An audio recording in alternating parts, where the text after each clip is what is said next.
So, you've learned the basics. I'd like to check in. Here's my passport. You feel ready. But what happens when the agent hits you with, "I'm sorry, your flight is overbooked," or "Your bag is 5 kilos overweight, and you need to pay an extra $100." That sinking feeling of panic when your phrasebook English just doesn't cut it? That's exactly what we're going to fix today. By the end of this video, you'll have the advanced phrases to handle these tricky airport problems with total confidence and, yes, travel like a pro. Welcome, everyone! Today, we're moving way beyond beginner English. This is your guide to handling the stressful, confusing, and downright complicated stuff that can happen at any airport in the world. That's right. Sure, you know how to ask for a window seat, but do you know how to negotiate an overweight baggage fee? You know how to find your gate, but do you know what to say when that gate changes at the last minute and you're about to miss your connection? These are the moments that can turn a dream vacation into a total nightmare. But they don't have to. With the right phrases and a confident game plan, you can take control of just about any situation. We're going to walk through the airport journey from start to finish, tackling the toughest problems at each stage: check-in, security, the boarding gate, your time on the plane, and finally, the dreaded baggage claim. For each problem, we'll give you the powerful, specific language you need to solve it calmly and effectively. Let's get started. Okay, Adam, let's set the scene. You're at the check-in counter, feeling great. You hand over your passport. The agent heaves your suitcase onto the scale, and then comes the bad news. "I'm sorry, but your bag is over the weight limit." This is where the panic kicks in for so many people. The agent might say your bag is 28 kilos when the limit is 23. The fee for that could be $85 or even more. So what do you do? Just freezing up or saying, "Oh, okay," is a mistake. It tells the agent you're a passive traveler and you'll just pay whatever they ask. A pro traveler, a confident English speaker, explores their options. Exactly. First, you need to ask for details. This shows you're engaged and already thinking about a solution. Here's your first power phrase. I see. How much over the limit is it exactly? This is a calm, direct question. It signals that you're processing the information, not panicking. It's so much better than just blurting out, "What?" Next, you need to understand your choices. Don't wait for the agent to list them. You ask. Here's the next phrase. What are my options here? This simple question completely shifts the dynamic. You're now actively looking for a solution, not just waiting for a penalty. The agent will probably suggest a few things, like moving items to your carry-on. If your carry-on is already stuffed, you need to say so clearly. Right. You can say something like, unfortunately, my carry-on is already full. Is there anything else I can do? This phrase is polite but firm. It closes one door while prompting the agent to open another. If paying the fee seems like the only option, you still have some room to understand the cost completely. Don't just agree to pay. You need the exact amount. Ask this. I understand. How much is the excess baggage fee? And when they give you the number, say $85, it's okay to show a little surprise. This is a subtle negotiation tactic. A simple, "Wow, that's a bit more than I was expecting," can sometimes lead to a more helpful attitude. Let's put this all together. Jessica, you be the agent. I'll be the traveler. "Good morning. Can I have your passport, please?" Certainly. Here you go. "All right, I see you're flying to London today. Unfortunately, your bag is over the weight limit. I see. How much over the limit is it exactly? The limit is 23 kilos, and your bag is currently 27 kilos. Okay, what are my options here? Well, you could try to move some heavier items into your carry on, or you can pay the overweight baggage fee. Unfortunately, my carry-on is already quite full. I don't think I can add anything else. How much is the excess baggage fee? For 4 extra kilos, the fee will be $100. I understand. That's quite a bit. Is that fee fixed, or is there any flexibility? See that last question? Is that fee fixed or is there any flexibility? That's an advanced move. Most of the time, the fee is non negotiable, but just asking shows your confidence. With these phrases, you've gone from being a victim of airline policy to an active, problem-solving traveler. You gathered info, explored your options, and handled the situation like a pro. You made it past check-in, and now you're at security. Your bag goes through the X-ray, and an officer pulls it aside. "Excuse me, ma'am, sir. Whose bag is this?" You know it's yours. This can be intimidating. The key is to stay calm, be polite, and be crystal clear in your answers. The officer might ask you something direct like, "Do you have any liquids in your bag?" The worst thing you can do is get defensive or give one-word answers. A confident traveler is clear and cooperative. Let's say they're curious about an electronic item. The officer might ask, "Can you tell me what this is?" Here's your power phrase for this. "Certainly. That is my portable power bank for charging my phone. Would you like me to take it out?" This is a perfect response. It answers the question, portable power bank, explains what it's for, charging my phone, and offers cooperation. Would you like me to take it out?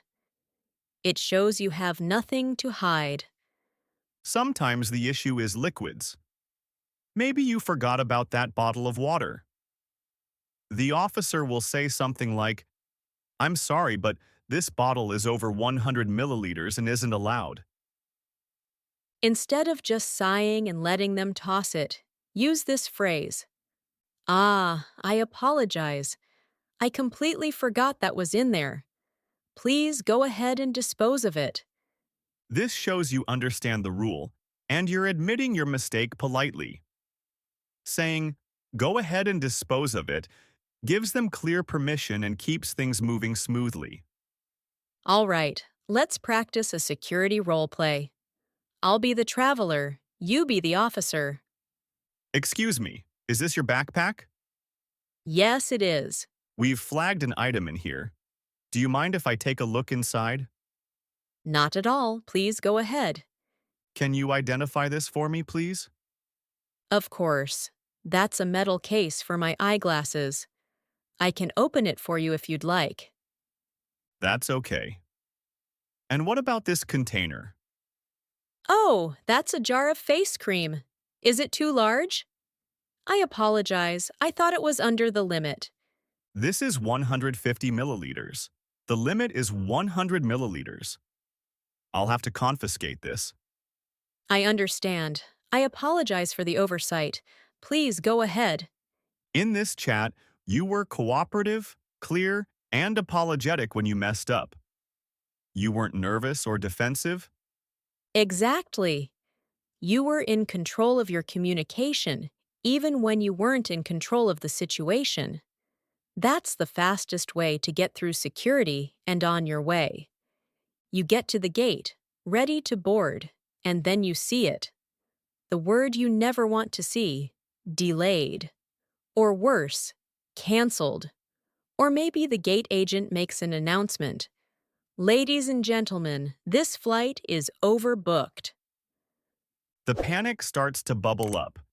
You have a connecting flight, a hotel reservation. This is probably the most high-stakes airport problem there is. Basic English won't get you far here. Scenario A. The flight is delayed. First things first, you need to know why and for how long. Here's a key question. Excuse me, could you provide some more information on the delay? What is the new estimated departure time? This question is direct and asks for the two most important things: the reason and the timing. If you have a connecting flight, you have to say something immediately. This is critical. Use this phrase. I have a connecting flight in London to Paris. With this delay, I'm worried I will miss my connection. What are the airline's procedures for this situation? This phrase clearly explains your problem and asks for a solution. It tells the agent you need more than an update. You need a whole new plan. Scenario B.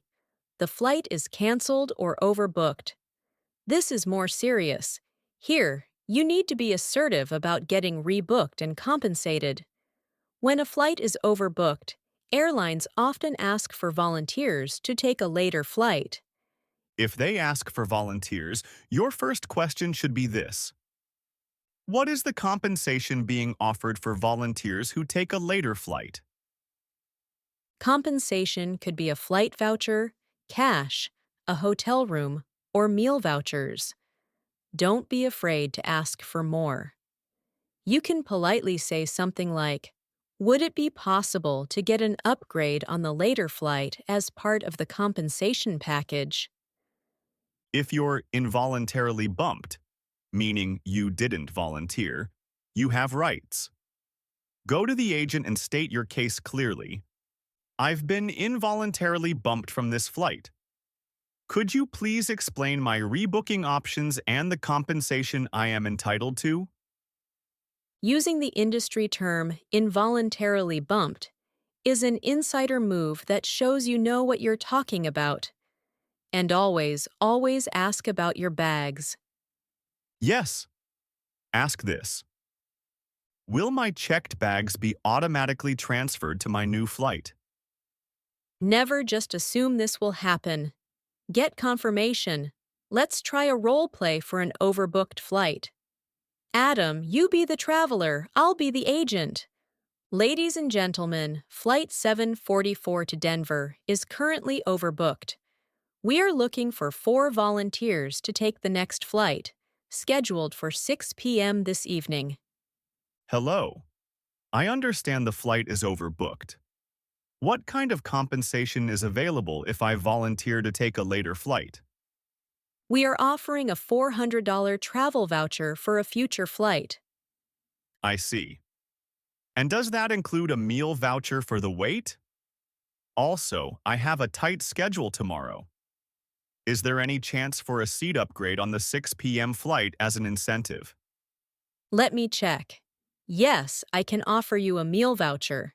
I can't guarantee an upgrade right now, but I can put in a request and make a note that you volunteered. Okay, that sounds reasonable. Before I agree, can you confirm I will have a guaranteed seat on the 6 p.m. flight? Yes, I can print your new boarding pass for you right now. Excellent. And one last question. Will my checked bag be automatically transferred to the new flight? Yes, it will be. I'll re-tag it for you here. Thank you for your help. I appreciate you clarifying everything for me. In this conversation, you didn't just take the first offer. You asked smart questions, negotiated a little, and confirmed every single detail. You managed a super stressful situation and maybe even came out ahead, all because you had the right advanced phrases. You finally boarded, found your seat, and you're ready to kick back. But then, a problem. Maybe someone is sitting in your seat, or your seat is broken. These situations can be awkward. You don't want to make a scene, but you also paid for a working seat. The trick is to be polite, but also clear and direct. Let's start with Scenario A. Someone is in your seat. First, always double-check your boarding pass. If you're in the right spot, you can approach the person with a friendly opening. Use this phrase, "Excuse me, I believe you might be in my seat. My boarding pass says 24A." This is a really gentle way to start. I believe you might be is so much better than you're in my seat. If they push back, don't argue. Just get the cabin crew involved. Let them be the referee. Say this to the flight attendant. "Excuse me, could you please help me with a seating issue? We seem to have a duplicate seat assignment." Using a professional term like duplicate seat assignment clearly explains the problem. Now for scenario B. Your seat is broken or faulty. You paid for a seat that works. Quietly get the attention of a flight attendant.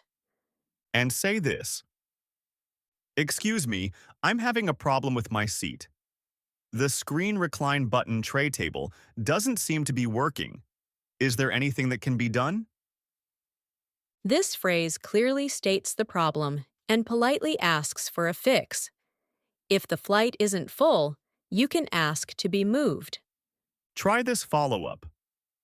"If it's not possible to fix, and if there are any other available seats, would it be possible for me to move?"